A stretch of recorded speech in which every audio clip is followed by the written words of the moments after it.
Hyvät matkustajat, huomioittehan, että junassa matkustettaessa on aina oltava etukäteen ostettu voimassa oleva matkalippu. Konduktöörimme tarkastavat junissa kiertäessään matkustusoikeuden ja voivat määrätä VR:n lähijunissa ilman voimassa olevaa lippua matkustavalle 80 € suuruisen valvontamaksun. Lisätietoja matkustusehdoistamme osoitteessa vr.fi. Bästa passagerare, observera att man alltid måste ha en giltig biljett som köpts på förhand när man reser med tåg.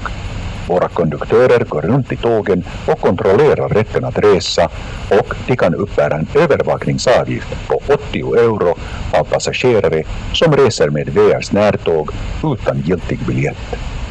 Mer information om villkoren för våra resor finns på adressen vr.fi.